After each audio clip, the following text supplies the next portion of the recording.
started. Thank you to everybody who's here today. Is the sound okay? Are we good with reverb? Okay. So it's supposed to, because the echo, you're supposed to talk a little slower, which is going to be a challenge for me. So if I'm going too fast, can you go? Because sometimes I have to be told. So welcome to Purina Farms, welcome to the German Shepherd National, and then welcome to Scentwork Seminar. So really excited to be here and spend some time with you, talk a little bit about scent work. We're going to start with a little bit of a discussion about scent work and how AKC's program differs from some of the other programs that are out there. Happy to answer questions. Please, if you have questions as we go through, just raise your hand. We're going to spend a little bit of time talking about how to start a dog, and then we're going to go a little bit on motivations and different dog motivations for these. Our friend Kat Warren is here. She's going to be presenting later, and she and I had a great conversation last night, so I'm hoping that what we do today goes right along with the amazing stuff she's going to share, so you need to go listen to what she has to say later. It's going to expand the whole concept and make you go, oh, I get this. So, okay, excellent. Just to tell you a little bit about who I am, my name's Halle Mcmullen, if you don't know me. I live in Nampa, Idaho, which is a suburb of Boise. I started out training and showing and doing the 4-H thing as a kid with English Springer Spaniels back in the day. And then over time, kind of grew up. When I got into the adult world, I began working in law enforcement and fell in love with German Shepherds. Started training, police drug dogs, bomb dogs, patrol dogs, trailing dogs, doing the whole gamut with the law enforcement world. And our training deal was if you were a handler, you also had to be everything else. So I worked really hard at that. Been doing that since 1996. Makes me feel really old to say that. And then became a certified trainer after my handling and also a certified evaluator so I can certify dogs to go work the streets for law enforcement. Worked at that in the state of Arizona as well as in Washington and Idaho where I live now. So been through kind of the gamut of that. Got involved in the sport of Schutzen, Untitled Chapter dogs. Enjoyed that. I've competed in obedience. I've competed in rally. I love herding. I compete in herding with my dogs as well. The only thing I really haven't competitively tried is agility, and that's probably not a bad thing because I'm not sure my coordination is what my dog needs. So that's a little bit about myself. So let's kind of dive into what we're here to talk about today. So first, a few questions. How many of you have tried scent work before? Okay, so quite a few of you. Who has titled a dog through one of the other associations? Okay. How high level have you gone? Okay, so nose work 1. One more for elite. Okay, working on your NW3, novice. Okay, great. So we have a variety of experience in the room, and I think that's great because you get a lot of different input. One of the things I will tell you is all the different organizations that do nose work or scent work sports have different trainers, different training philosophies as you're going to see just across any other sport we compete in. There are lots of different ways to start a dog and work a dog, so what we're going to go through today, I'm going to show you the way I would start a dog for law enforcement. Way I work dogs for a long period of time. So if it's different than what your experience has been, that doesn't mean one's right or one's wrong, but it's so great to learn more. The more you can learn about different methods because every dog responds differently to different types of training, so you're just expanding your toolkit, okay? But please don't hesitate to ask questions. Okay. So, those of you who haven't done this before, somebody tell me what you know. What have you heard about this sport?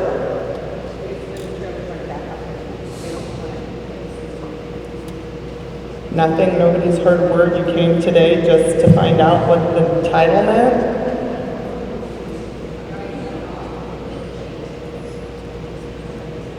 Okay. Okay, good. What about what you do know or have heard appeals to you? Why are you here? Okay for reactive dogs. Great.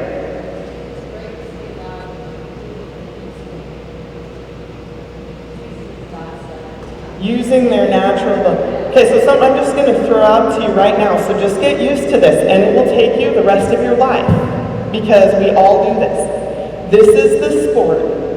This in tracking falls in the same category in my mind. Your dog's the expert, you're not. Get in the back seat, get on board with what they're telling you, and do what they tell you, because they're right and they know more than you do.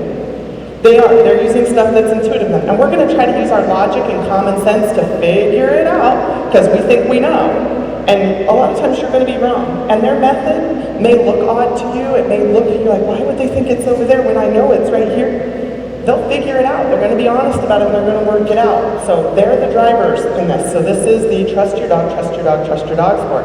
It's very hard, especially for people who competed in, like for me, Schutzen and obedience and stuff, where you spend all your time being the driver. You know what they need to accomplish. You're teaching them how to do it. They know what they need to accomplish, and you have to get on board, okay? So you have to kind of let go of some of that stuff, and you're going to find yourself. I remember early on in my training with one of the trainers I worked with, he's like, you know what, Halle, just go sit in the car. She'll come tell you the answer when she's done. Just get out of the way, go sit in the car. She's got it, okay? Just leave her alone, let her do her job, get out of the way. And I kind of went, oh, okay, all right, I get that. Anything else that you've heard or that appeals to you about this sport?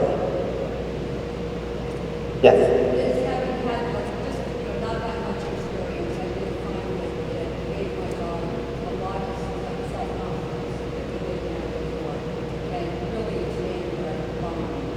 This is a great confidence building sport for your dog. There's really nothing that when you're training and you're going through your training pieces, if you've controlled the environment and you've set up a successful situation for your dog, they're never really wrong. They may not find it yet, but that's not wrong, right? They just haven't accomplished the goal yet. It's not like, that's not the correct sit, I need to fix your sit. When you get into some of your indications and things, there's certain expectations you have for them, but it's great for confidence building. It's a super sport, as we kind of go back to your conversation about reactive dogs. It's a one dog at a time sport in terms of competition.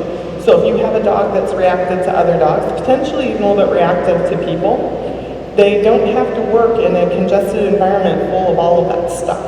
Plus, as they start enjoying this sport, they kind of forget that they were bothered by other dogs and other people because they're really excited to go do what they were going to do.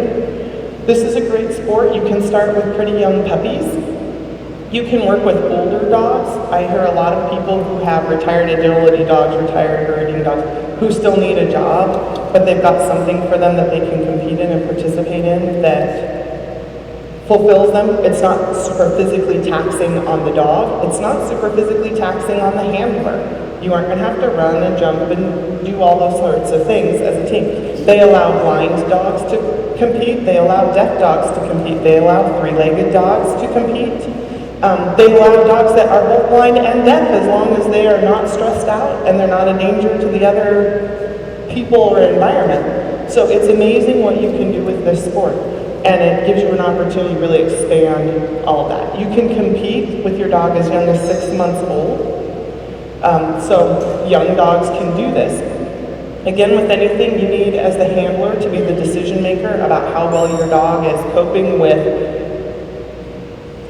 the participation in the activity so that you're not asking your dog to compete when they're not ready and things like that. But as far as those things go, you've got a lot of room to go with that, okay?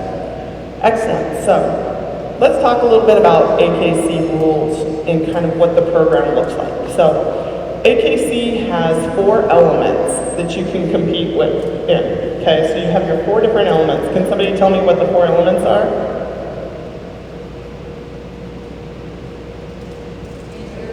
Okay, interiors.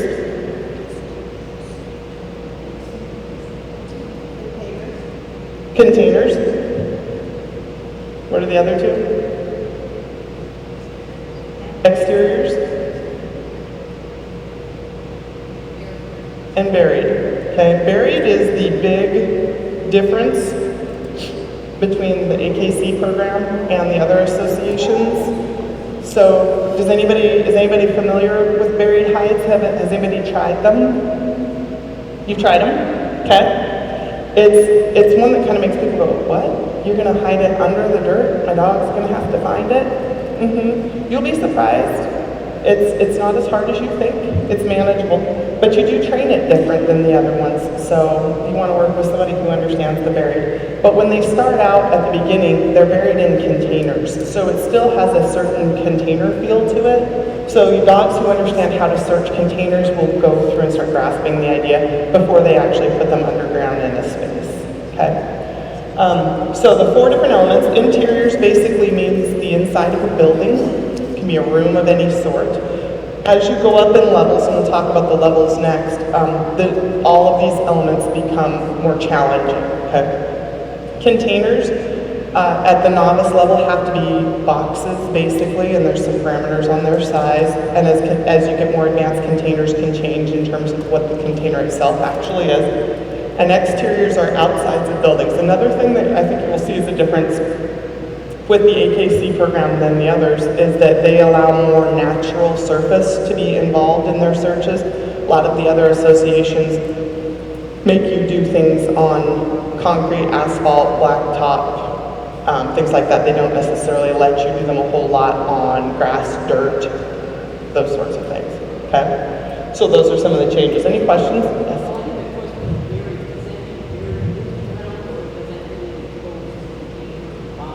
So at a novice level, they're going to be in little containers, and they're going to be buried under the surface of the dirt in a container, but the top of the container is open. When you go up in level, they're underground. And the depth is contingent on your level. So advanced is like 3 to 5 inches, excellence is like 6 to 8 inches. And you'll be told at different levels where the spots to search are. As you get to the much higher events, you then have to figure it out for yourself. They give you an area and you've got to search an area. So each one gets more challenging that way. Okay. Other questions about the 4 elements? Yes.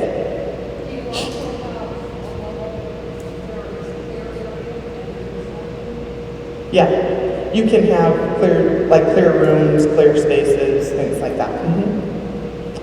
Okay, yes? Okay, that's a good question. I was going to get to that, but we can talk about it now because it's fine. So scoring in an AKC trial is a little bit different as well. There are 2 factors taken into consideration in scoring: time and faults.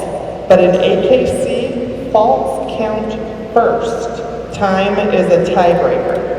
So it's more about being accurate and correct in your search than about being fast. Fast is secondary.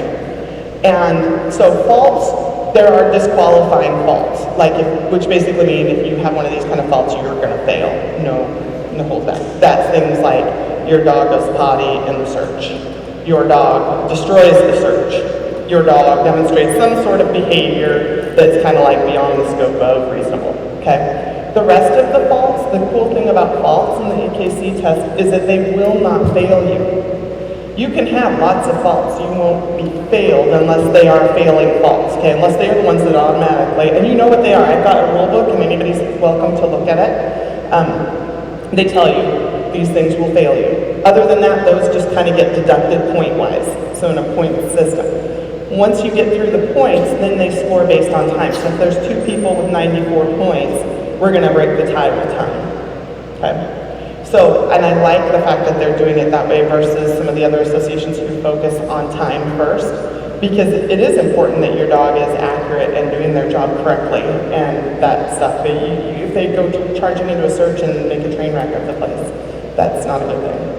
The other thing that I will tell you that's great about this sport and does this whole confidence builder is even when you trial, it's the one sport where you get to take your toy, your cookie, your whatever it is you reward your dog with into the test with you. When you go through and you compete and you're in a trial and you call alert and your dog is right, you feed them, you play with them, you do whatever it is you would do in training. So everything looks the same. It's not one of those sports where you have to go, okay, I've got to make sure that my dog's happy when I get to the trial because I'm not going to get to reward them. You get to reward them. Now, if your dog spills food all over the place, you get faulted. Okay, that kind of stuff. So, does that explain some of that? Kind of clear on that? Okay. So then in addition to our 4 elements, we also have 4 levels. Okay, so 4 basic levels. Anybody know what they are? Anybody do obedience that can kind of tell me? Or kind of, yep, we're going to start with novice. We're going to go, okay, herding folks, what comes next? Kind of looks that way. So we go novice, advanced, excellent. See, they brought a little from everybody. We got a little agility in here, we got a little herding in here, we got and then masters. So what do you think changes from level to level? What kinds of things do you think might look different? What's that? The number of hides, absolutely. What else might change? The number of odors. Okay, let's talk about that one first. Novice can only be birch. Only birch. At advanced, we're going to add in birch and anise, which is the next odor. At excellent, you can have birch and anise and clove.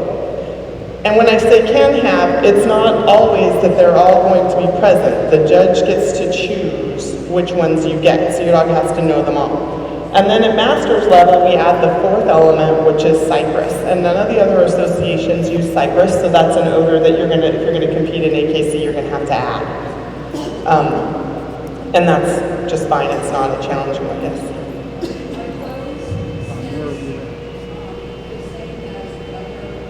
Yes. Yeah, and I have the Latin specific names if you like them. Yes. No, AKC does not require an ORT. You are eligible to go straight into the first level when you want to, when you're ready to start.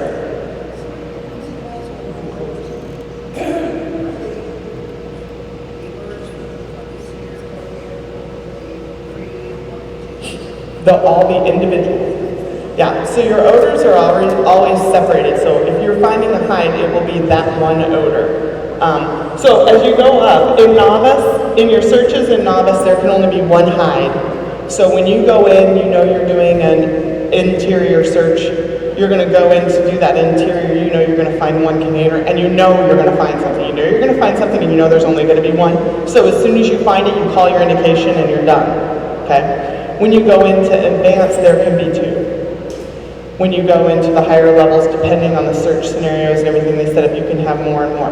AKC does have technically a fifth level, but they don't consider it a level because it doesn't fall under this category of competition, which is odor discrimination. They have what they call detective, which I think is super cool. And if you like this sport, it's the way to go. They hide between 5 and 10 hides in about a 2,000 square foot area. They give you a time limit and they say, knock yourself out, go find whatever it is. You got to tell us how many they are, where they are, and you have to find them all to pass. So it puts you into a street, real life. That's what I face when I take a dog to a drug house. I have to find it all. I can have as long as I want, so I don't get the timing thing. But the job is to find it all. It's a very realistic type scenario, which is really fun. So get through all of these so you can get there, okay? The other thing that AKC is doing differently that I think you'll like is that you can title in a lot more events, basically. So you have to pass, just like obedience and agility, you have to pass 3 times. So if you enter a trial, and you'll see most clubs are probably going to offer 3 trials in a weekend at least so that you have the opportunity to actually earn your title. So if you're going to do novice containers, you have to pass novice containers 3 times. But when you do, you get a novice containers title. When you pass novice interiors, you get a novice interiors title. Once you've passed all 4 elements, the interiors, the exteriors, the variants, and the containers, you will earn a novice scent work title. So that's kind of an automatic once you've checked all the other boxes. Yes? Right now, 1 judge. I'm judging trials this weekend. I'm judging 3 trials, and the people who pass all 3 times can get a title. We don't have enough judges yet.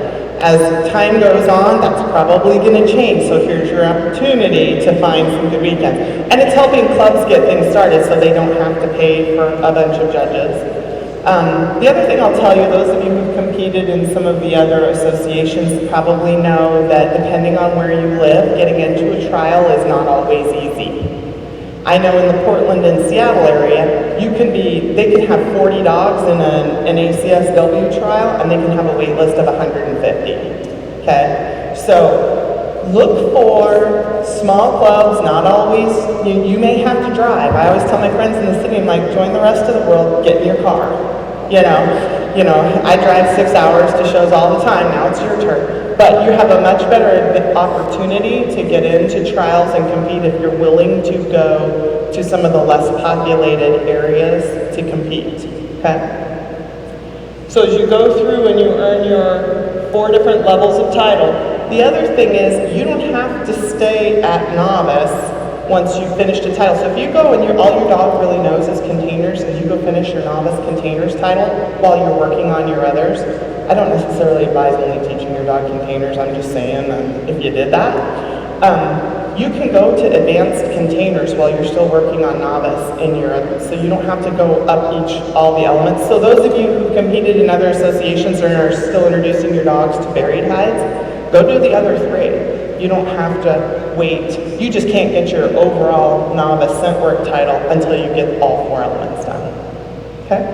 Yes, ma'am. In competition, or just, I play with my puppies when they're 8 weeks old. I don't get carried away with that, but we play little find it games, right? So you can do it with pretty young dogs. Snow?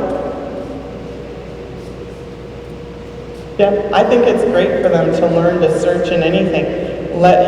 Scent does all kinds of different things when you change the weather on it, right? When Mother Nature does that, I suppose. But so indoors, outdoors, hot, cold, windy, wet, all those stuff. When you go to a trial, you have to compete in what they have that day, right? For me, I train in Idaho, where it's high desert. We get 12 inches of precipitation a year. Half my trials are in Seattle, where it's 12 days of not rain a year, and completely the polar opposite. So if I haven't trained my dogs to work in the rain, to deal with the water stuff, I'm going to be in trouble when I do that. So I think the more you can change up the train, that's the part that's hard on us, is we do have to kind of suck it up and go out in the cruddy weather. Yes, ma'am. Do they have to pass a pre-test? No, there's no odor recognition test. There's no entry-level AKC will allow you to go right into novice. Yep.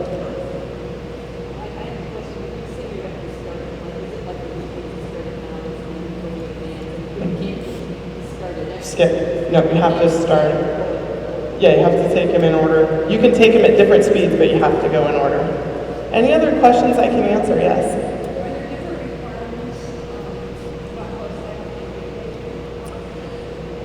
I don't know what UKC does. I'm most familiar as a judge because I can judge on ACSW. You have to, and as you go up in level, you have to be more and more accurate.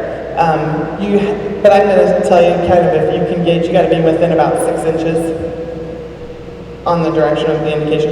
And if you go in and you do a search and your dog alerts, right, and says that the scent's there, so you call it, if the judge can't tell from your dog's indication, they're going to ask you where it is, and you're going to have to tell them where it is, and you have to be within 6 inches. Okay? Yes? Charging for the trials? Everybody's been a little bit different. I think mostly what I've seen, our club is charging consistent with how we do agility, but we're kind of cheap. We're on the cheaper side. Depends on areas, but pretty consistent with your typical entry fee because it's different than the other organizations where you pay an entry fee for an entire trial. You pay by element. So most of them are in the $20 to $25 range. Like our club, we give a discount for your additional ones. We charge you $25 for your first one, and then it's usually $10 or $15 for each additional odor that you do. So every club gets to decide. Yes? Yes.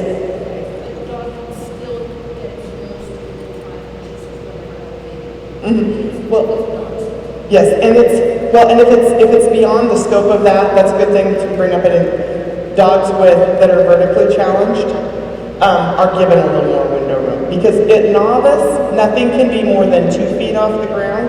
Okay, but it can go as high as 4 feet when you get into the higher levels. So if one of my students has a beagle, when Axel stands up on his hind legs, he gets as close as he can and he sits. She gets a little more wiggle room on where exactly it is. So it's more, your judge needs to use their discretion and their common sense to say, the dog knows where it is, or the dog doesn't. That's the whole point in having a judge, right? Otherwise, so there's some discretionary stuff. They should be doing the same thing as they do in other trials and have a demo dog run. So a dog goes through and does the search that's not competing so that you can make sure that it is actually working the way you believe it is working. Because as we know, scent can sometimes do things that don't fall in line with our logical plans.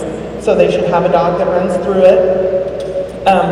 Searches have different lengths of time and how long you get to do them.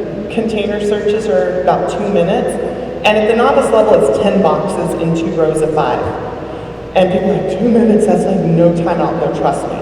Your dog's probably going to find it in 15 or 20 seconds. If you're still searching in 2 minutes, your dog is not playing. They're like, I'm just hanging out with you, walking through, let's trash some boxes, because they're not really doing their job anymore, because they would have found it if they know. Yes?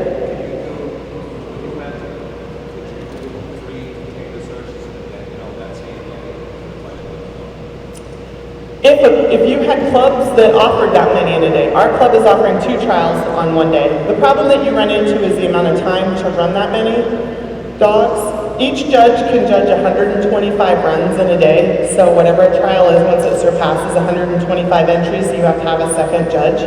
But if you have multiple judges and they wanted to do it that way and the club's willing to use that many event entries, most of the time it's going to take a weekend though, because that would be a lot running your dog in one day. Yes?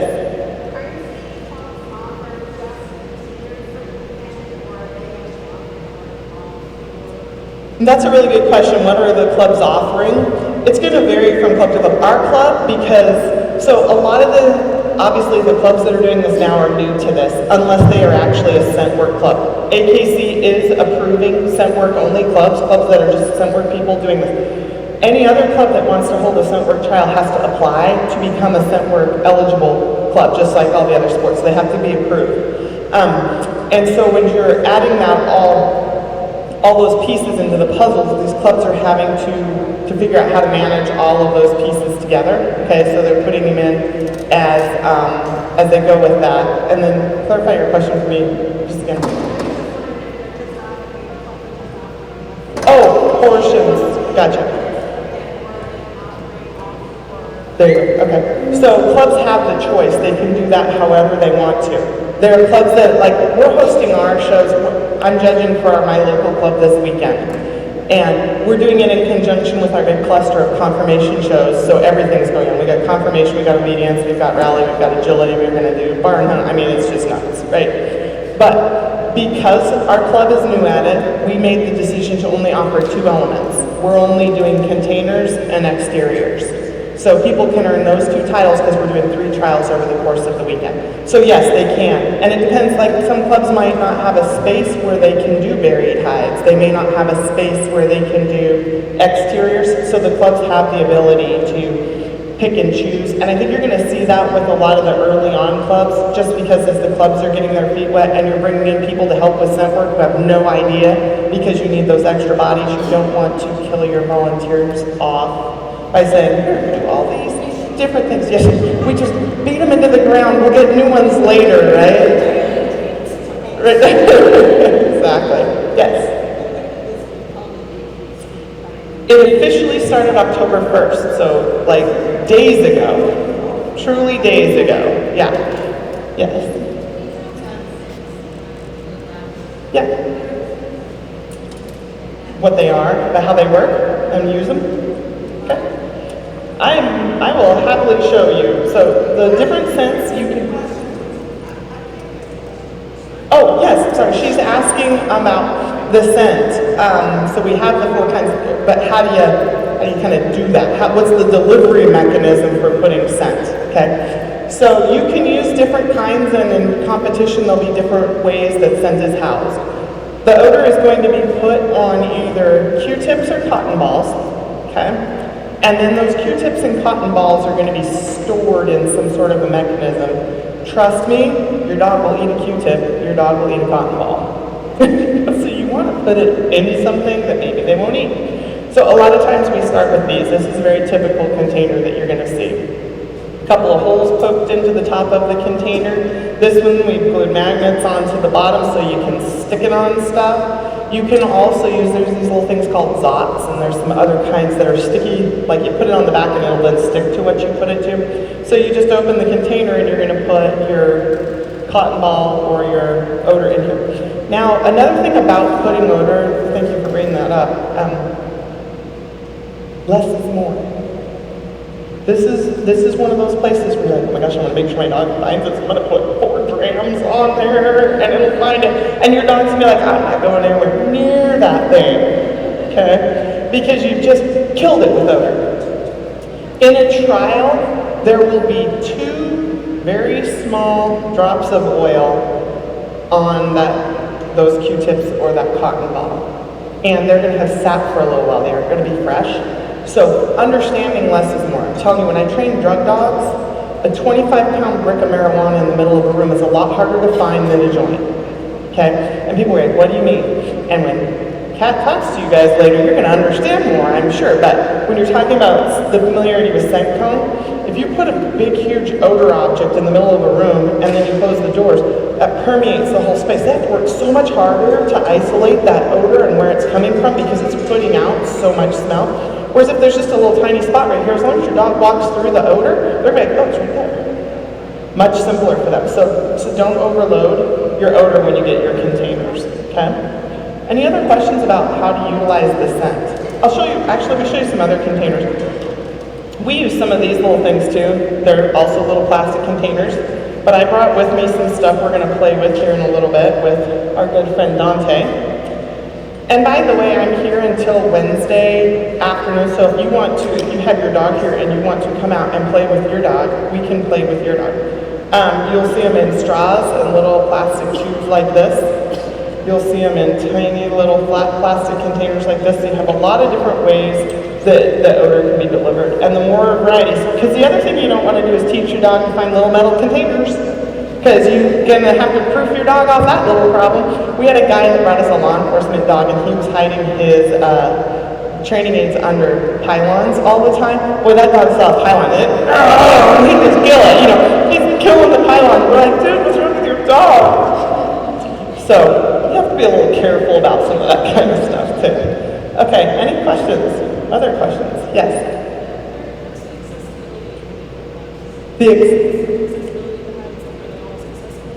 The accessibility of the hides. So at novice, the dog has to be able to actually touch the container. As you get into advanced, and they can be a little less accessible, but they can't be closed off the way. As you get into excellent, it could be like shutting a drawer or something like that. So as you go up, the accessibility becomes less and less. And then you're finding secondary a little bit, which is important to know, because when you're talking about being within the 6 inches, now if it's inside a drawer, all you have to do is say, it's in the drawer. But if it's like stuck on a pole and you can see it, you got to be able to, your dog should be able to find right on that. Other questions? Yes?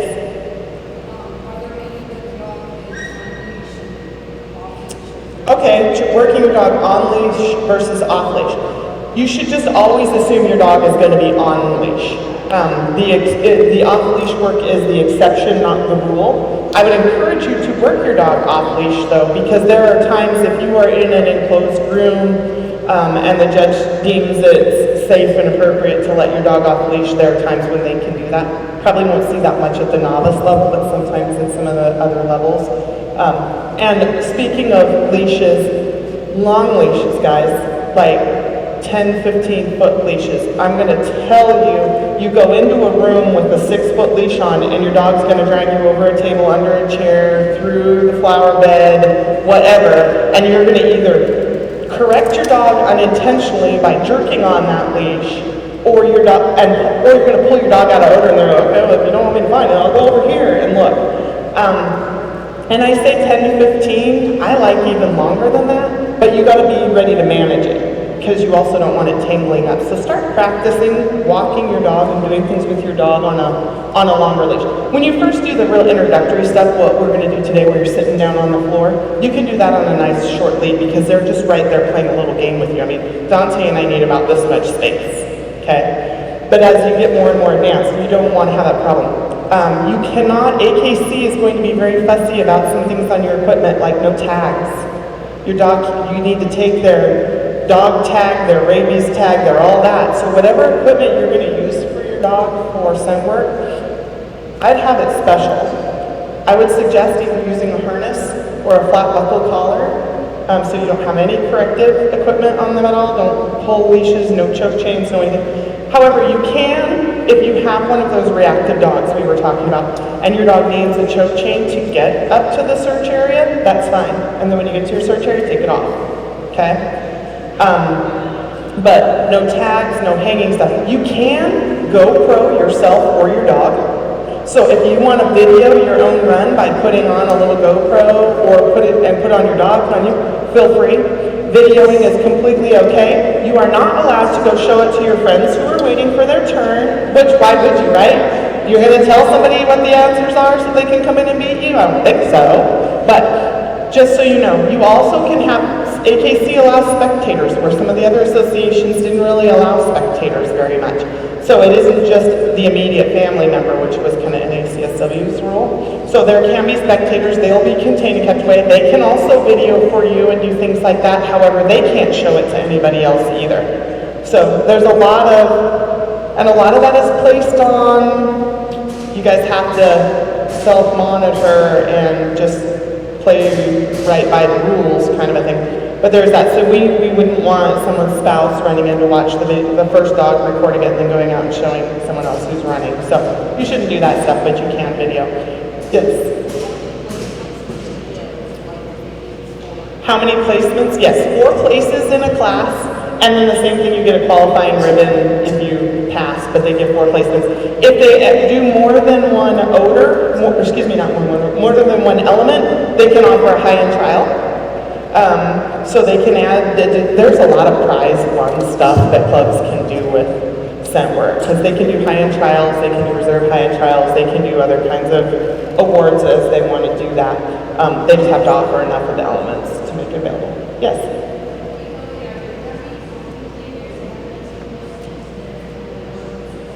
Okay, so the question is, are there going to be containers that don't have anything in it? Yes, when you start in containers, there are going to be 2 rows of 5 containers, so a total of 10, only one will have odor in it, okay? When you get into some of the higher levels, like in an interior search, you may have to search 3 rooms, and there could be odor in 1, none, all of those 3 rooms, so kind of looking at that in that sense. So you could have areas that you have to search that don't have anything. Some could have more than one. Just depends the level that you're at. So, but early on, it's pretty straightforward. You're going to find one thing in whatever the search. The search areas grow as you get advanced, as does the time. So containers are always about 2 minutes. Exterior searches, for instance, at the novice level, you can have 2 to 4 minutes. The judge defines how long you get based on the complexity of the area that you're going to have to search. But they put that out there, and the size. It can be between 200 and 400 square foot. So these are not big spaces, you know. It's not overwhelming. And people panic. I mentioned that a little bit ago, you know, like, oh my God, I only have 2 minutes to get through. That is a long time. So practice timing yourself, or have your friends time you. Because truly, dogs in containers, for the most part, if they haven't found it within the first 30 seconds, they're probably not playing. I mean, I have a dog who's sitting in the start line going, it's that one. As soon as mom says I can go, it's that one. You know, and they're like 3 seconds and they're gone. I mean, that's not unheard of. So as the dogs start figuring it out, because they're sitting at the start line and the airflow is going towards them and they're going, and I'm just sitting there smiling because you know that dog knows exactly where it's headed. So, you know, that's a pretty good gauge. So the hides get higher, the areas get larger, and you'll get time that's appropriate for your search, so don't panic. If your dog knows what it's looking for, you're probably going to be okay. Buried hides, again, look more like a container concept, so they're a little more specific in time. But as you look through your rules, you'll see And all of that is in there. So if you get one of these AKC rule books, in here they have great little charts, like this is the interior chart. So it's got the sense, how many hides, can they have a blank area, what are the time limits, what distractions can be used, what are the required calls, what are the maximum heights, what's the accessibility, and what's the size of the search, and it's all written down for all 4 levels, so you can just look at the sheet and it'll answer all those questions for you really easily. That's another thing that happens is over time you get distractions added in, and they're lots of fun.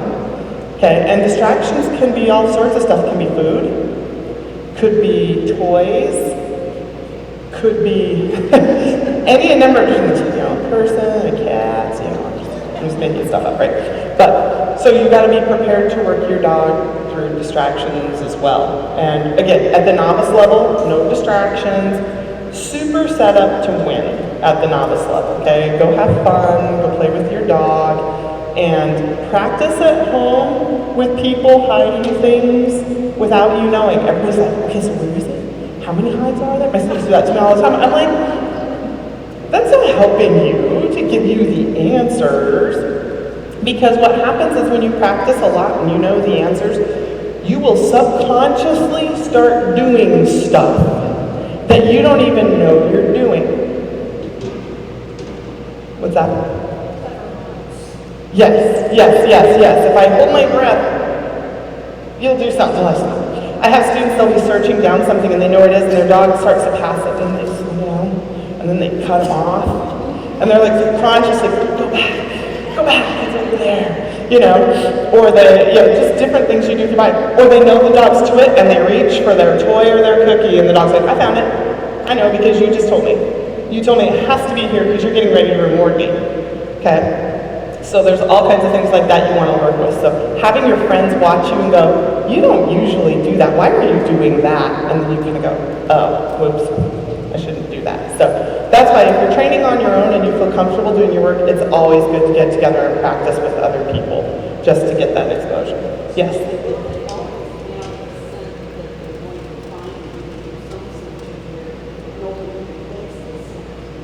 Will there always be a scent that they're going to find is the question. You can have blank hides. There could be an area you go in and there's just not anything to find, and then you're going to clear that. Now, in the levels, there's always going to be odors to find, so there'll never be like an entire search with absolutely nothing, unless they make some changes, which could happen.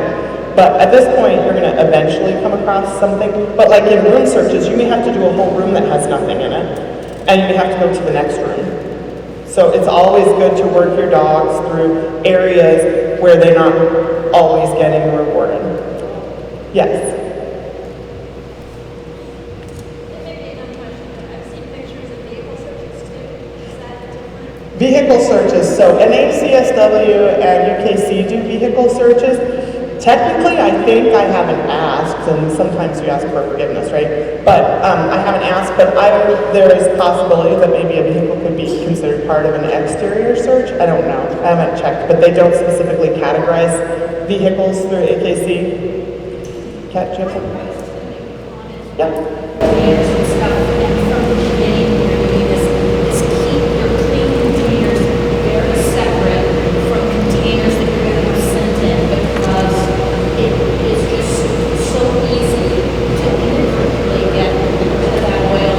Yep. Blank containers, and then it will really keep your dog off of blank containers. Yes. Did you guys hear her? So she said it's really important to keep your scented containers and objects very separated from those that are not scented, so that you aren't cross-contaminating or accidentally, inadvertently contaminating different things. It's also good to be careful about how to consider odor. Let's talk a little bit about how to manage odor. I would encourage you to keep your scents in glass. There's a lot of discussion about plastic having the ability to alter odor over time. So store it in glass, not in plastic. Okay? And nice mason jars work really great. The only bummer for me is that I'm good at breaking stuff. I hate having to have glass containers, but it's part of the deal. And you want something that seals up a bit, okay? The other thing you want to consider is when you're putting out odor and scent, you want to make sure that you're consistent in how you do it. Don't have 6 different people putting out boxes. Don't have a bunch of different people touching stuff. You want to make it consistent, but have people change. So like today, if I put out 10 boxes for you, great. Next time you practice, have your cousin Susie put out those 10 boxes and have someone else. Dogs will pick up on anything. They may start finding you. If you're the one who sets your hides out all the time, they may not be worried about birch and clove. They may be looking for you. Which, by the way, we'll talk about that too, because AKC does that, offer that as an option as well. So you got to keep in mind that you want to be consistent with odor, so that, because like the other thing is if you put out your containers for something, and you walk over and you set down the odor box, and then you walk back over here, and you don't go anywhere else, and someone else sets out the other box, dog could just follow you. Right? You want everything else about your search to be pretty innocuous and pretty contained so that you've got consistency in what you're doing. These guys are really smart. They're going to take advantage of any trick you offer them to manipulate things a little bit. And not that they're manipulative about it, they're just taking advantage of what they've got skill set available to them. All right, well, my mommy always sets out the odor, so I'll just follow where she went and I'll find it. I don't have to. So when you have people setting out searches and they designate the search area, especially when you're practicing and if you're having someone who doesn't do this help you, make them walk all over the whole area, not just to where they put the odor in out. Go, traipsing around the room so that their odor's all over. Things like that. This is the stuff you have to start thinking of as your dog gets more and more advanced in what they're doing. Okay? So we talked about these 4 levels and the 4 elements of the odor discrimination that's called. And we talked about the detective level and the detective searches. There is one more. And AKC is doing one that nobody else really does at this point called handler discrimination. So you get to bring your smell and we hide your object, your glove, your sock, your cotton ball, your whatever, and your dog is now finding you. Okay, so you're treating it, this one's going to be more designed to sort of mimic what search and rescue does. It has its own entire level system of novice, advanced, excellence, and masters. Obviously there's no odors involved, they're just finding your odor. So the searches expand and do some very similar things to the rest of it, but it's just the level piece is going with your odor. The odor never changes because it's always you that they find. Okay? Questions about that one? Yes? No, it is not part of the novice scent work title. It's its own category of titles over here. So you can get your novice scent work, you can get your handler discrimination, you can get your detective, and they're all separate from each other. Okay? All right, any other questions? Yes?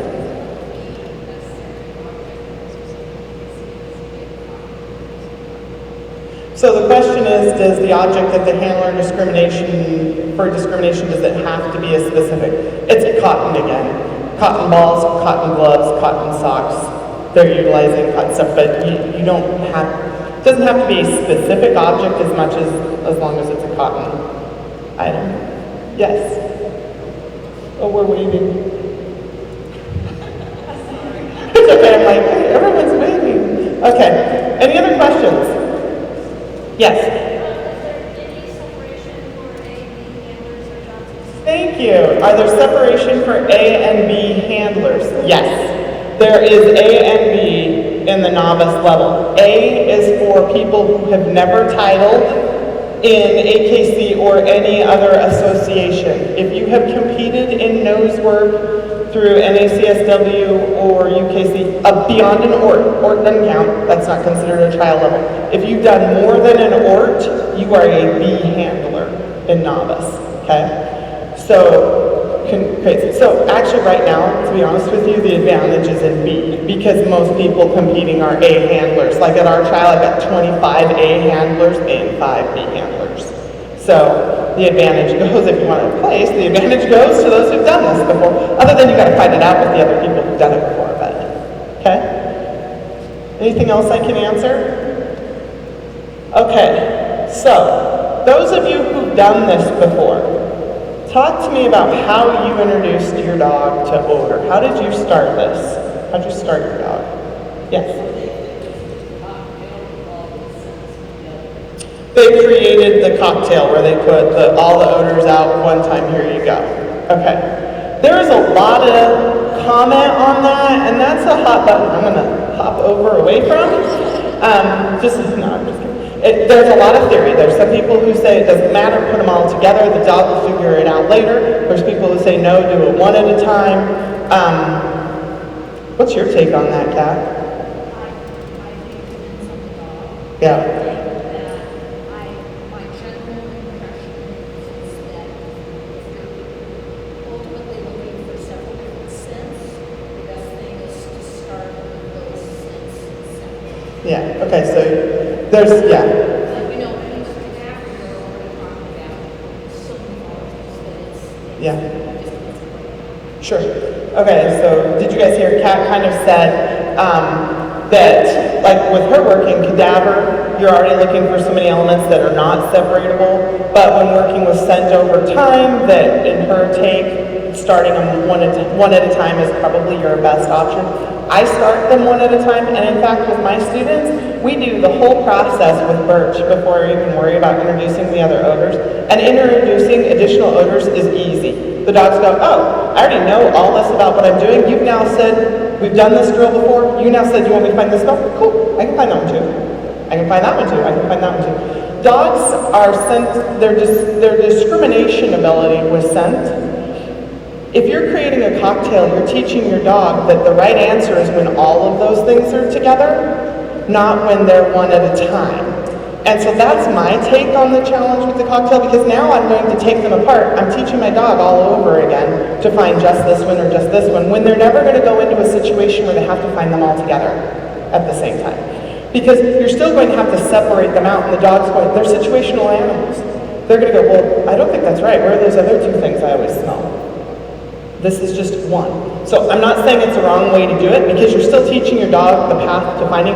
There are some of the training programs that start with hiding food and just teaching the dog to find food, and then change over to odor. I think those are,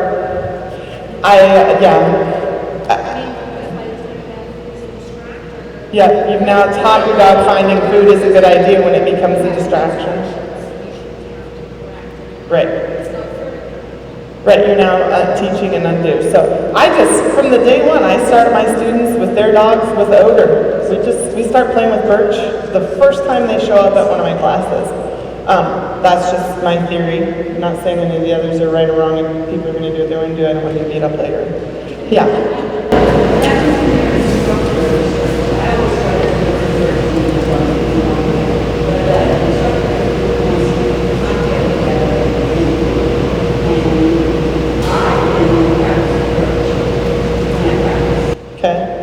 So when your instructor is using the cocktail but you're choosing to just start with birch, I think that's something you work out with your instructor on how you feel about that and what their take is. I mean, yeah, well, you know, and again, lots of different ways to do it, but I just think when you do the cocktail, you're going to have to undo a little bit more. Well, I don't know what to tell you other than you just have to decide how you feel about that. You know, I have students who come to my class who feel super strongly about a certain way they want to do an element of what we're doing, some piece of what we're doing.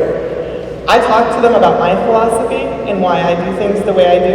If they are heart set that the way they want to do it is how they're going to do it, I'm not going to tell them, well, get out of my class if you're not doing it my way. I'm not going to do that. I'll help them. I'm like, okay, you feel very strongly.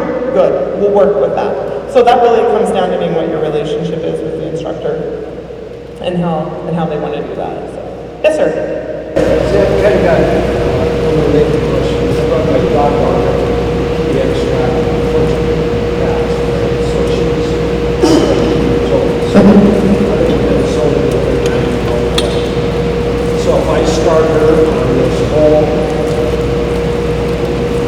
event, is that going to affect all the work that I've done on her? No, okay, so he's got a TDX dog that he's working with, and it's winter, he lives in Minnesota, probably doesn't want to go out tracking and all of that. Right. One of the things I will say, because I do tracking as well, I find that the scent work helps them. It tunes up some things for them. It's great article improvement work. And it also focuses them on finding odor and following it. So it works really smart. I think it could just be great. And the great thing, okay, and this tells you I'm from lazy and don't like to be cold, right? I didn't do it in my living room when it's raining or snowing outside, or in the kitchen, or in the garage, or whatever. So it's a great off-season, tax their brain, and I think it will only help you. So I've got one dog that people to see the pattern. That would be the best thing to do to start with this, same time as I started with. You have to focus on some elements of what you want them to learn and make sure that you're being consistent, that if you're going to start, so the question was, he has a young dog that he's looking at starting and tracking, and he wants to know if he can do this in conjunction at the same time as he's starting a dog. If you are utilizing consistent methods that are going to apply to both, and you're working them together, yes, but I would say for most people, you need to start a fundamental on one side or the other, just to let your dog get some basic grasp of what it is you're having them do, so that you don't confuse them contextually. Most people don't do those two things exactly the same way, so especially young dogs, because puppies, they need a little time to figure it out, right? And kind of go, oh. And then once they figure it out, then they get solid and they get consistent, then you can throw in another mix. I would say, I've had students do both, start scent work first and then switch over to tracking. I've had some dogs that were already tracking and then they went to scent work. Both has worked just fine, but I have found that the dogs that started scent work first became better article dogs in tracking because they already grasped the idea of finding an object versus just finding a track. But they both has worked. Okay, yeah. Barn hunt and nose work. Again, wouldn't start them at the same time. And again, it comes back to the methodology. One of the problems, I have a student who has a Doberman that loves to do barn hunt as well. Well, in barn hunt, they're like, eat it. They're in there doing this different thing. It's not work that's going to get you fall. Because your dog's now destroying the search scenario, right? So those kinds of things can be challenging. In terms of carriers, so I probably wouldn't introduce them at exactly the same time. Give yourself some space. It's very doable. Your dog can learn the distinction in what they're doing. You just need to give them time to understand these two things are not the same. Yes? Oh, hang on one second. Go ahead.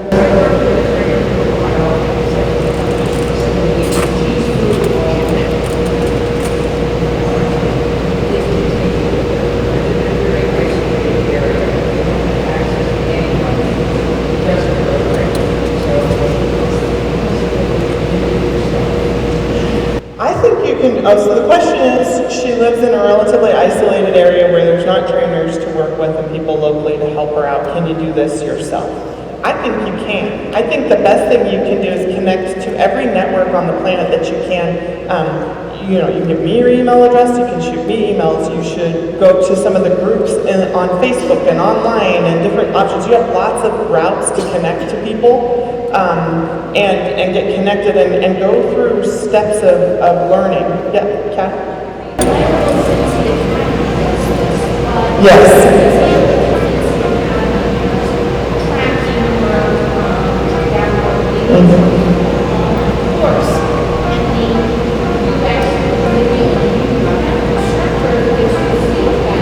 Based on the learning that you get on this Yep. The Fenzi Academy that does online training, they do lots of other kinds of online training as well. So yeah, I think that there's all kinds of avenues to go about this. So being, a little bit separated from it geographically shouldn't limit your ability to find those kinds, and we can connect you with those kind of resources that are available if they're ones you like. Not everybody likes the video, myself, do that stuff, but if you can work through all of that and send it and get some feedback. Okay, you got a question?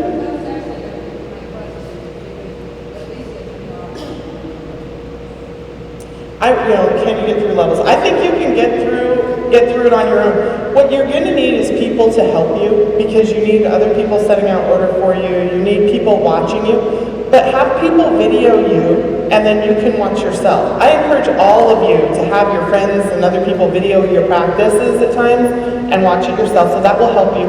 You can always go through the online programs, but you can also, but you're going to want some people around to help. But if they don't know the sport, you just got to be really specific about how you want them to do things to help you, if they're like setting the over out. Because eventually you do need to get to the spot where you don't know where stuff is hidden, and you got to have help to do that. Oh yeah, see, perfect. Get the grandkids involved, you know. Yeah, you can bring in all kinds of options for those sorts of things to make it work. I think this is a kind of sport that if you want to get creative about it and make it work, you can. It doesn't require a lot of space. It doesn't require a lot of equipment. You can do it during any season, because when it's cold, you can go inside. When it's hot, you can go whatever. So you've got a lot of opportunities to make those kinds of things work. It's a very flexible. And there are several Facebook groups that are, there's some specific too. There's one called I like AKC scent work. There's different ones like that. People are posting stuff all the time. They'll post their videos of themselves working their dogs. They'll post questions. The challenge sometime might be is you're going to see 40 different answers to the same question. So now you've got to weed it out and figure out what's going to work for you. But all those opportunities are there. Okay? Other questions?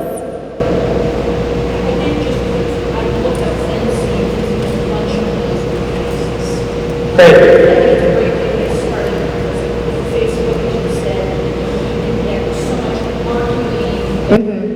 Yeah, but you should do it this way. Right, yeah, nobody gets on Facebook and says anything contradictory to someone else, ever.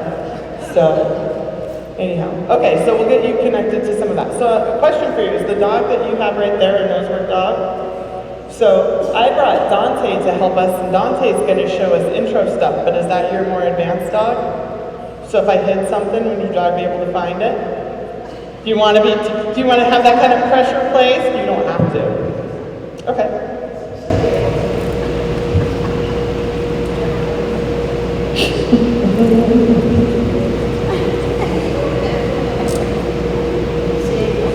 The AKC rulebook? I don't know. I had to ask Stephanie for them. They might be up now, but if not, they should be up pretty soon. Since the sports app, you should be able to get the rule books. Right, having rules is always a good way to go. I was going to ask. Could Deborah, could you grab me a couple paper towels? Thanks. Yes. Yeah.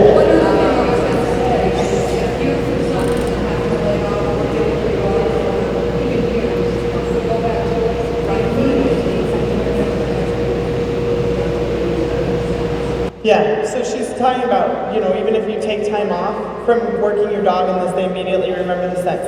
Even in the human condition, thank you, even in the human state, we remember smells more readily. If you smell a flower that you haven't smelled since you were a little kid, it will trigger in your mind things you haven't smelled in a long time, and it'll bring you back to where you were and what you were doing. And with dogs default to sense of smell. If they have to pick one of their 5 senses to utilize primarily, they're going to go to their nose first. So they even have a greater ability to get all that scent in. Was there another question over here? Yes, so I'm going to put just a quick simple hide and grab the paper towel so I don't touch all over everything in here. And then we'll just set out a hide for her dog, let it sit for a few minutes, and then I'll show you a little bit with Dante of the new stuff. And I strongly encourage you guys to all go to CAT's seminar, which starts at 2 o'clock upstairs. I am around through Wednesday, like I said. If you want to sit down and try a dog and work on some stuff, just come see me before you leave and I'll set up a time because I want to make sure you get to that. But if people are kind of lingering, I'm happy to help people with dogs. I want to go hear what Cat has to say too, so I'd like to be up there by 2, but up until then we're happy to play with dogs, okay? All right.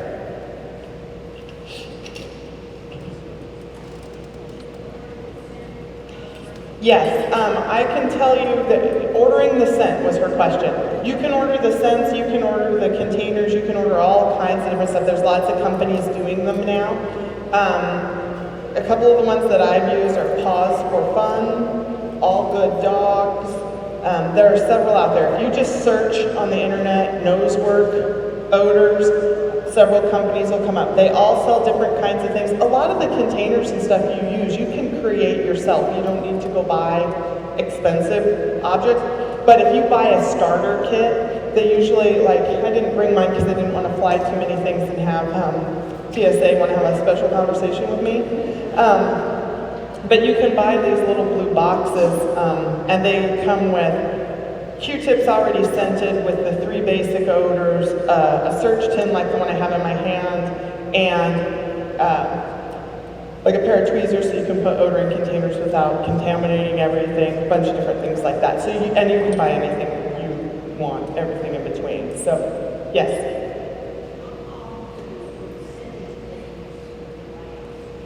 How long do they last? That's a really good question. How long does odor last? It lasts a whole lot longer than you think, okay? This container that I just opened that has those training aids in those, before I rescented some of those recently, they were 3 years old. I did a search, so my students and I were searching till last fall, so about this time, so in October we were doing a search at one of the parks we go to, and afterwards we went back. We had a horrible winter in Idaho. We got like 50 inches of snow, and some of you guys might not think that's horrible, but for us that's like 10 times usual. Record level snow, record level cold. We went back in April and we're searching at the park again, and I had missed a training aid, and everybody's dog found it. They're like, there's 3 hides over there on my building. I'm like, no, there's not, only put 2. So I walked over with one of the dogs, I'm like, that's been there since October. And it was April, and the dogs found it. And it was covered in snow, and, you know, all that happened to it all winter. Because of the kind of odor, there was still enough odor there. I could smell some of these containers go, oh, there can't be any odor, I can't smell. Dogs find it, no problem. So don't under assume. But it's again good to mix that up. Fresh odor, old odor, medium-aged odor, more odor, less odor. When I train drug dogs, we train on little bitty quantities and really big quantities and everything in between, and fresh stuff and old stuff and mixed up stuff, because you want the dog to not say, no, because they can be more finite about that. That's how come tracking dogs can miss cross tracks and things like, or skip over and keep working past cross tracks. Age and all that stuff has an influence in how they work, okay? All right, so I'm trying to find a good place to set something for you. See a good area where we don't have too much stuff going on. Well, for her dog, it's an advanced dog. We were going to show you what it looks like when they actually really do a search versus.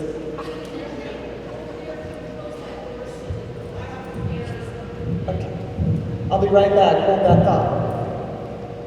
All right, so we'll let that one sit there for a few minutes. Yes.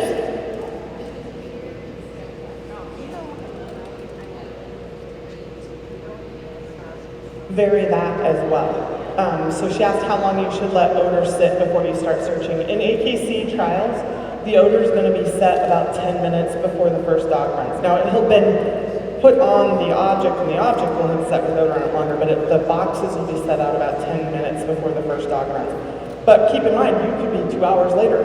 So I do everything from pretty immediate to hours and hours. So it really becomes kind of up to you. That's the other thing too about, let me think of something out about how long it should sit out.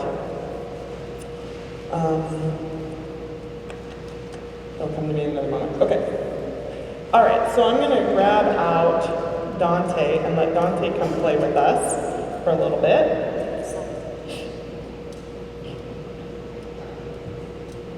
Hey Dante, you want to come play? Look at him, he's looking at me like, are you nuts? It's like I've been sleeping. I don't know, I think when I get staked out, he's going to want to come play. Hey, come, let's go.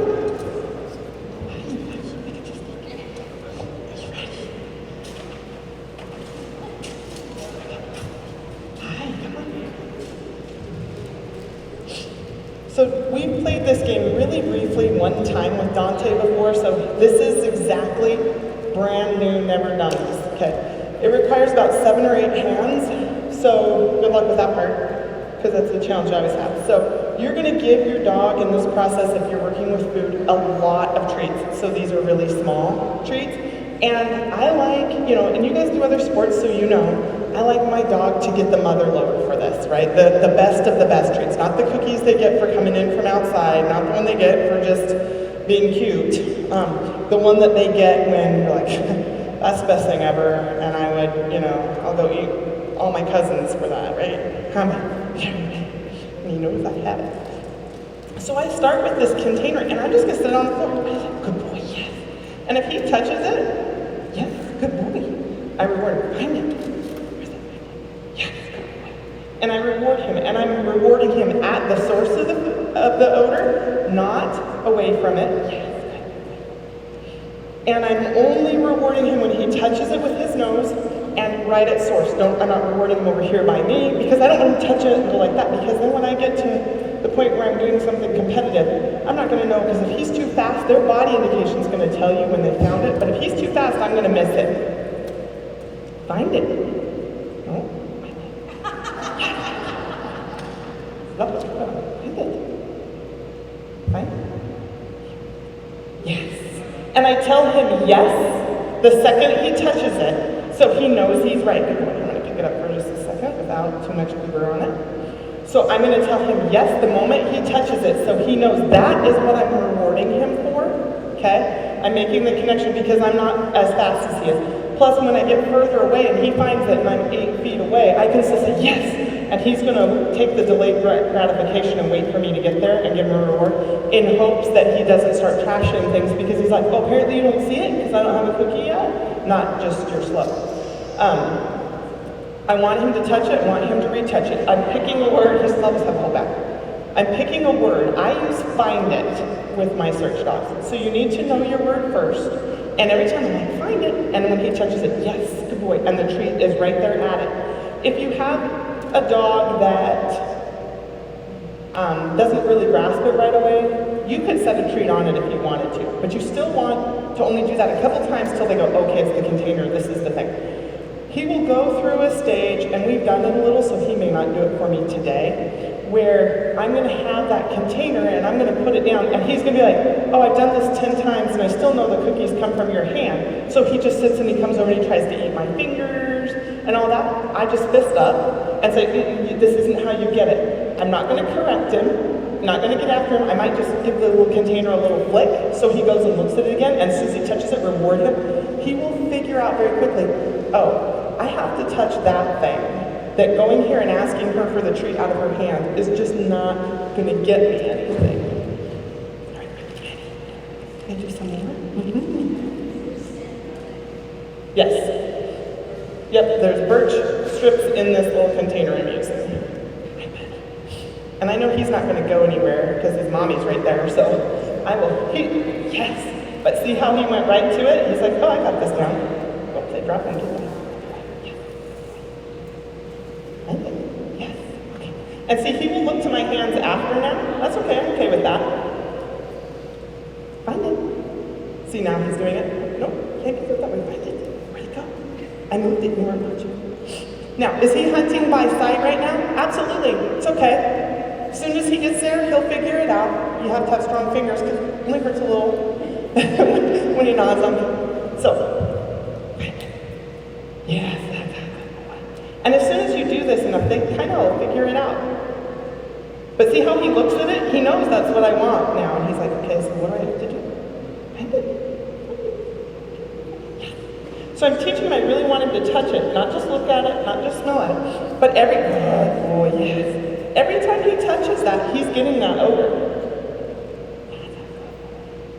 And something else I will tell you, that's it. 3 or 4 minutes and stop.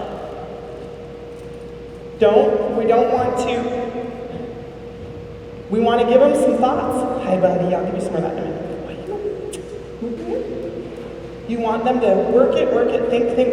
Then I like to work my dogs twice. Not everybody does that, but put him away for 30 minutes or an hour in his crate. Let him sit and think. He'll come out and he'll go, I remember that thing we were just doing, and I want to do it again, and you get it out and you'll be shocked at how quickly they grasp right back to it. But don't, this is simple sport. 5 minutes now, 5 minutes again in another hour tomorrow. Okay? They will learn and they'll develop. This is the other thing that's good about this sport is those dogs that are super bright and need some mental stimulation to exhaust them. This will do it because they're thinking real hard through the whole search process and working that out. Well, thank you, Dante. So thank you to Deborah for letting me borrow her dog. He's such a good boy. He said, "I'll work for you. I don't know you, but okay." So to have a dog who doesn't know me, that's that willing to work, when you're working your own dog, you'll have even more going for you because you already have a relationship with them. But it is an absolutely great relationship building sport. Yeah, there goes Mom, huh? An absolutely great relationship building sport because the two of you team up. You're going to start watching, like what you could watch him, how he do this with his head. When he goes and searches in advance, he'll be going along and he's going to do that, and I'm going to know he found odor. He hasn't found the object yet, but he's in odor, and I know that. My first police dog, she was a very interesting character. But I'd take her into search, and she'd do kind of a cursory search, and the second she crossed odor, she'd start to whine. And then she'd back and forth, and work it, and she's whining the whole time. So I knew when she hit odor, because she started to verbalize, that was just who she was. And I could tell when she found the edges of the scent cone, because there was always a head snap in the direction she was working. And you could just literally see a cone, because she'd go back and forth as she'd find it and work her way in. And then when I got to odor, I'd say, find it. She'd make the find and she'd sit. She was a passive indication dog, which we can talk a little bit about indications if you want as well. And as soon as she found it, she'd give me that sit. And I would say, show me, which is a word I use because I want a secondary indication because maybe I was too far away or something to know where it is. I got that once. If I asked again, Captain Destructo came out and she was going to just trash whatever it was. Because she says, if you're not smart enough to figure it out the first two, I gave you two. And if you're not smart enough, then I'm just going to go get it myself. I'm going to rip this drawer open. We hoped we didn't take off the sides of anybody's car. So when I was doing searches like that, like, okay, no second command, my dog is going to scratch that paint job. So you kind of have to know what their behavior is and how they're going to give it. And you will start reading things about them you had never really watched in their behavior before. And they're going to start wanting to communicate. They're going to be staring at you with this pleading face like, please get the message. I hope you're getting the message of what I'm trying to tell you. They really want you to. And like he did, one of the girls in my club has a border collie. And she says, find it. If she asks for a refind, like in the boxes, he lays down and curls his paws around the box and pulls it to himself. And he kind of hugs it like this. I mean, they all have their own way, okay? All right, any other questions about what I did with Dante? Yeah. I know that my dogs will align with the dog's way. Okay. Move boxes. Yep. And I have to watch for a different kind of number, but they want to go to that spot where that was after. Okay, so her comment was about, the question was a little bit about, when you make some hides and then you move the hides and your dog goes back to a place where there previously was odor. So, several things about that. The first thing is, it's a great lesson for your dog in proofing. Your dog can tell the difference between residual smell from a previous hide and a fresh hide.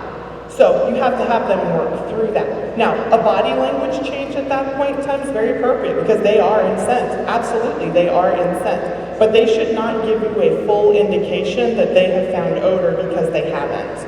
And they know that. So it's working with your dog on that piece, which brings up a conversation a little bit on indications.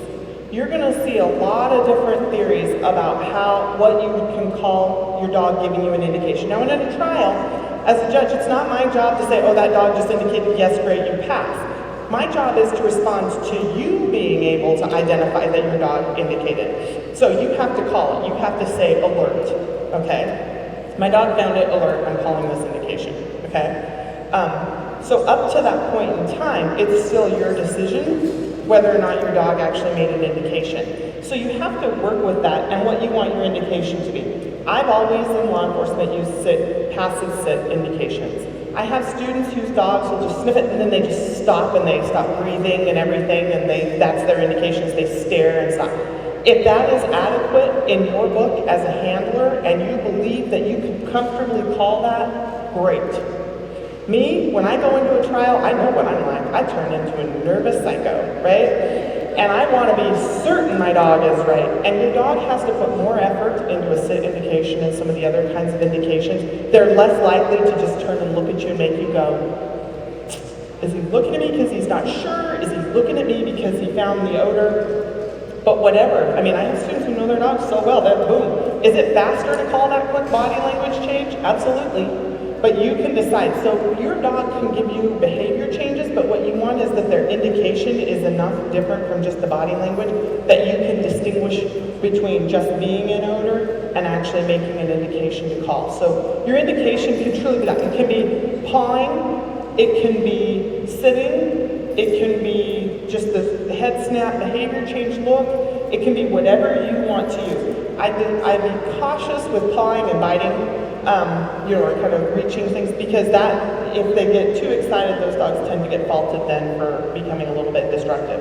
Because we have one dog, he likes to paw at the box when he finds them, and he'll fling it, and he'll just go fling. I'm like, well, that's one, it's got odor in it, and just throw it away. But again, at higher levels, that isn't as workable. So for you, you're absolutely right, and your dog is in odor every time they're doing that. So what you need to teach your dog now is, hey, until you get to source, don't call it. And so I would hide some scenarios specifically for that. I'd go put a box out and then let it sit for half an hour, and then I'd move it and work on proofing your dog just through that so that your dog learns to go past that and go to wherever it was that they were really trying to get to and where it is you want them to end up. Okay? Other questions? Yes? How do you teach the sit? I do not add my sit in until my dog is searching really well. Sit brings with it a compulsive behavior because you've now brought obedience into the game, right? So go teach your dog how to sit and be a good sitter other places not connected to this. And when your dog is really good, you can almost do it without them knowing it. If you are, like with him, he laid down, right? This is an obedience dog. He went, I'm going to do what it takes. And you can reward that indication. But you can add the sit in, but I wouldn't add it until your dog is strong on odor, strong on searching, and then add it by asking for it. But when I ask for things, whenever I add new elements to my dogs, I make the new thing I'm adding really easy, okay? So I back up. If my dog's searching rooms and, doing a great job or whatever it is, and they're doing advanced hard searches, and I want to add the sit, I bring it back to this.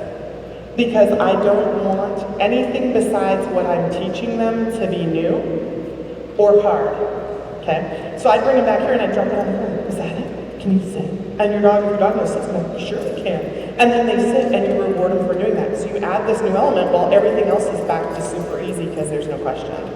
And then it will almost fall in line with everything else they're doing because they're making that association again. No. It's never too late. If you want to add it, it's never too late to add it. Remember that at advanced levels, the hygienic high. Yep. So if your dog's condition is down, you're still going to want that nose touching down. Yeah. I would never suggest teaching your dog a down indication, only a sit indication, because Kat's exactly right. When you get into high hides, your dog is now in conflict because you're going to watch him go, I want to lay down, but it's up there. I can't. And you're going to be in this, whereas they can sit, most medium to large dogs are still going to be plenty close to odor when they sit, and they're fine with putting their butt down because their front is still up. But if they have to put their front down, they're going to be like, I can't. I'm too far away, and you're going to ask me where it is. I'm supposed to be putting my nose on it. You want to do everything you can as you're training along to keep it so that your dog stays focused on odor. And if any of you want to know about that, I can tell you, because I want my dog, when she makes a find, to do this. There it is. She might look over me and she's like, it's right here.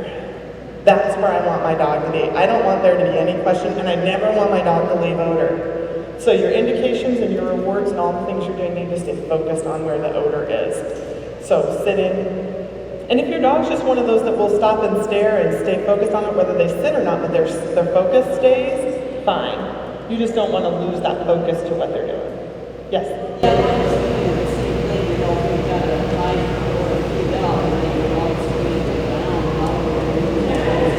Yeah.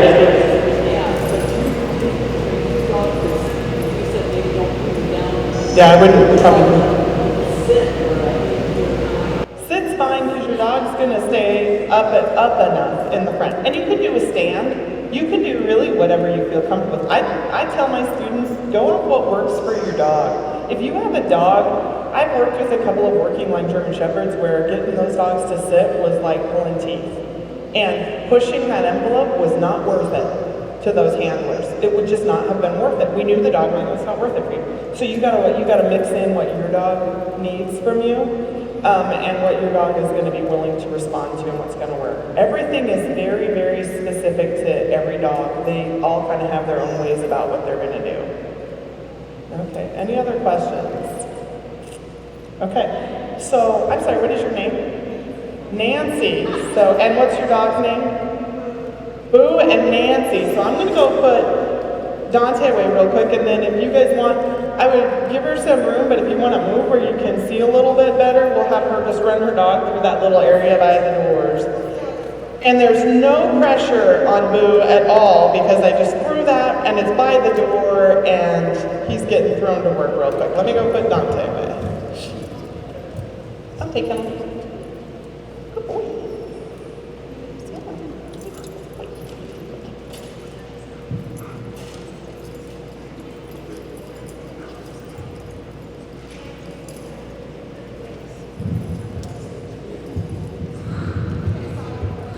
Yeah, I just put it between the two. Yeah, so when you're working your dog in a search, when you know where it is, she's going to start over here. She's not going to take your dog right over by where the odor is. She's going to give her the ability to kind of work. It's on the ground between the two trash cans right there. Hasn't been sitting there a really long time, and I'm sorry to our camera team because I promised to stay right there and I'm not following through. Okay, so yeah, she's not equipped, she's not warmed up. We're asking her to kind of wing it for us. But I have all the confidence in Nancy and Boo, because Boo looks like she's ready to go.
Okay, so that's a really good question about the odors.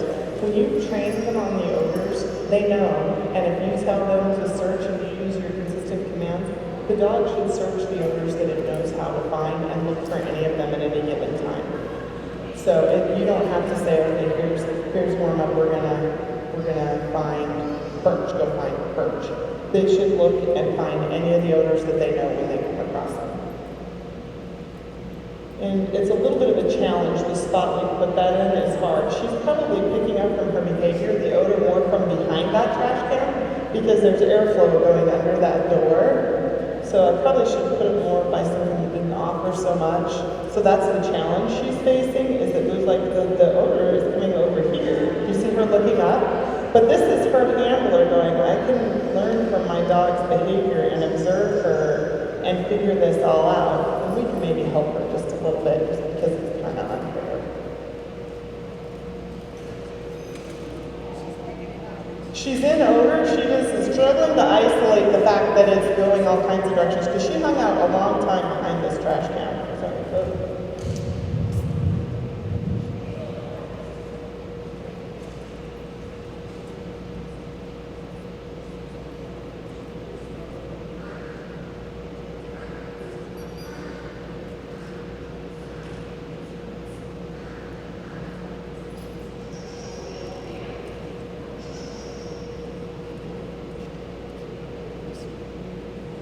and if you need to assist her a little bit, getting her to look just a little lower or something, feel free. Since this is very much just press. So she's doing what she's doing is what we call a directed search. She says, okay, Boo has not looked in these spots yet, so I'm going to ask her to look in spots she hasn't looked. And in competition, that's what you do. In the world of working in law enforcement, that's what I do. It's not like, when I'm training a drug dog, it's not like the bad guys get the advantage if my dog doesn't find the spot. Yep. But see how she's now looking to her? She's like, I found it. And now I'm going to stare and you need to pay up. There you go. So, good job, Laura. So this is not designed to be, when you're working these dogs for real, the concept behind it is not, the bad guys win because your dogs didn't look in this spot, right? So the bottom line of it is I get to expose that. And if I have a dog that I go through a search with, because if you guys go stand over there on your way out, the air is going, and there's a ton of air, and it's going up the door, and it's going up. And you could watch Boo. It was, thank you for doing that for us. And, but you could watch, Boo did a great job of feeding us some really nice body language, right? Her head, she was doing this. So she's in odor, she's working at high, she's coming over the other side and she's working at high, and so she would have gotten there. But just helping her that little bit was saying, hey, check low. And she's like, gotcha, you do that, yeah, and looking low, because you're just giving them a little bit of help to make sure you've cleared an area. Yes?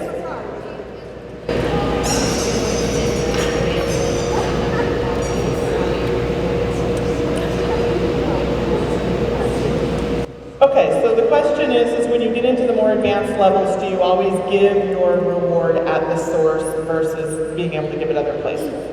When dogs get really advanced, they're going to turn, they're going to find it, they're going to look to you. And can you reward them there? Sure. I like to keep my rewards as close to source because I don't ever want my dog to think there's another place to be. Because I want my dog, my police dog, she'd sit and stare at the odor and she'd snap her head back to look at me just like, are you coming? Are you coming? Are you coming? Because I'm really bored sitting here staring at the wall. But I really would like you to reward me too, but I'm going to not leave. I want my dog to buy into the idea of until I get there and I've released them from that they should stay focused on where the odor actually is.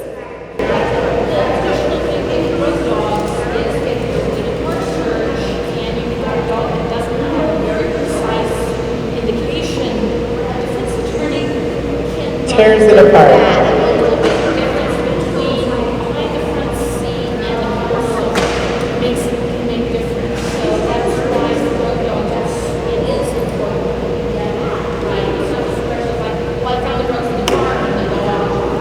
Right. So she's talking about the value of keeping your dog at source, like when we work drug dogs and stuff in law enforcement, you need to be able to specifically identify where the stuff is, because if you're getting a search warrant, I mean, when I train my dogs in law enforcement, I'm keeping a record book because I have to go in and validate that my dog is actually an expert. I have to show how many times I've trained, what I've trained on, what kinds of objects we've trained on, how large quantities have I trained on, and then is my dog certified? Who certified them? When did they certify them? And then all the other things that we've continued to maintain our training. Because when you go in, can you get a search warrant on a vehicle by your dog just indicating on the outside? Yes, you actually can. So I can get my search warrant. But because like initially to get a search warrant on a car, I can't make them open the door. So if it's inside and they say, no, you can't come in, I can get a search warrant off my dog's indication. My dog indicates on the door panel or something like that. But I've got to be able to have some sort of additional information or some more to just say that, oh yeah, I think it's in that car somewhere. You know, they're probably going to want to know something a little bit more about why I believe it's in there and where I believe it is. But my dog's going to get me a search warrant by indicating on the outside of a vehicle. And then I get to climb inside the car and do what I want to do. And it's really interesting because most drug traffickers that you dealt with didn't really think that your dog would find it if they hid it way up in their car. And you'd be amazed. I had to basically pull my German Shepherd one time out from underneath a little fancy car, almost a little low down to the ground, because they had hidden a false tank underneath where the trunk would have been, and they had welded. Literally, they'll go to the efforts of welding these things into vehicles, and she's under there, and she indicated on it, couldn't get out. Like, I'm gonna pull my dog out from under this car because it's flat, you know. But you do these things, so. Okay, other questions? Other things we can tell you about? All right, yes? Spaying and neutering them? No. It really doesn't. I mean, there are going to be those people who say intact males are going to be distracted by odors and things. Oh, just so you know, too, AKC does not allow females in heat to compete. Some of the other associations do and just let them go last. AKC does not. So if your dog's distracted, you know, an intact male or something is just distracted by odors and dogs and stuff in general, I think that's just more of a general overall dog issue. But spaying and neutering and those sorts of things don't tend to be. No. Mm-hmm. Yes.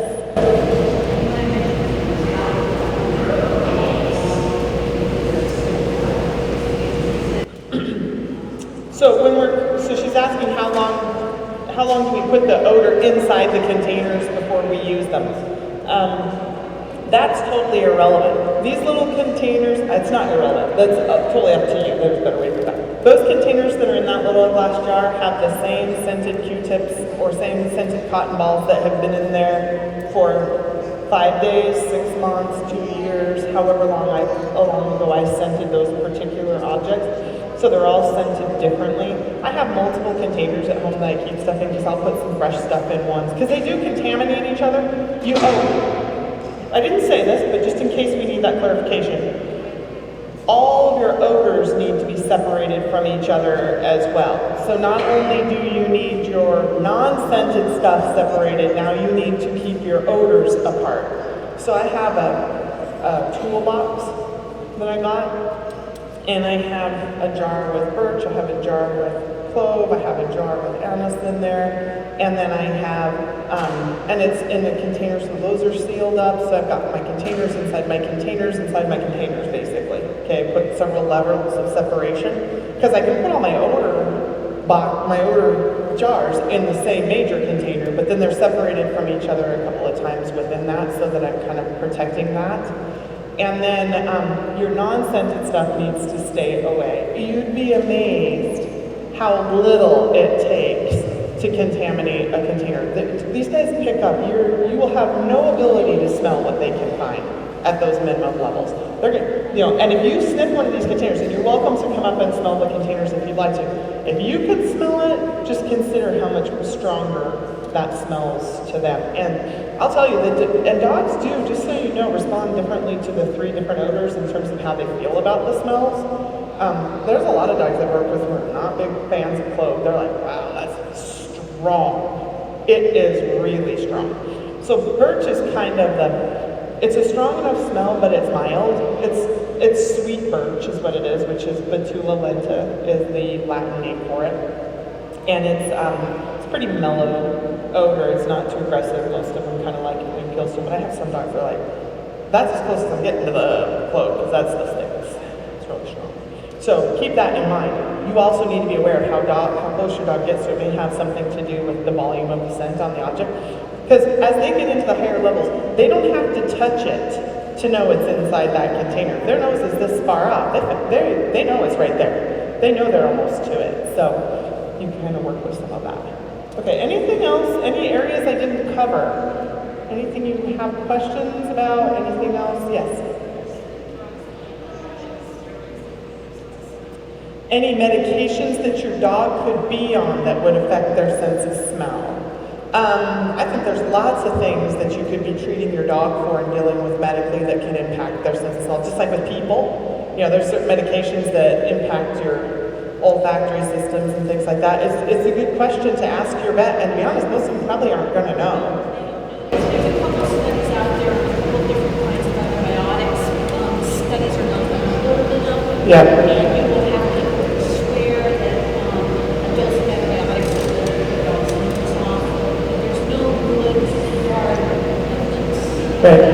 So it's something to just pay attention to. Yep. So it's something, if your dog is being treated for something medically and they're searching funny, I mean, all you can do is say, maybe that's a factor. I just put it in your mind so that you're thinking about that when you're looking at your dog's particular behavior and not going, my dog forgot everything it knows overnight.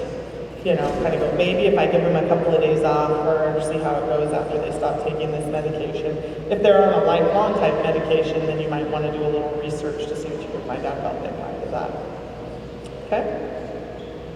All right. If we don't have any other questions, we're done just a few minutes early. I appreciate your time and attention.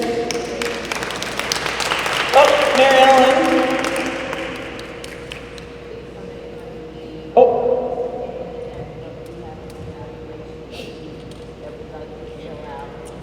We do request that before you make a break for it to your next thing, Holly's got surveys. If you could just take a moment and fill them out, we would really appreciate it. I've got a couple pens up here if you need something to write with. Yeah, sure. Everybody gets to fill out a survey.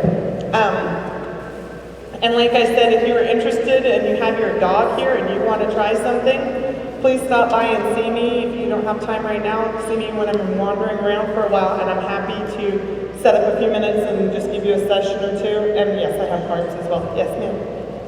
Okay, perfect. Okay, well, after you're not allowed to leave apparently, and Mary Ellen will chase you down if your survey is not turned in before you leave. She'll get you. So once your survey is done, oh, and I did have for you guys, shoot, Sharon had to leave. Okay.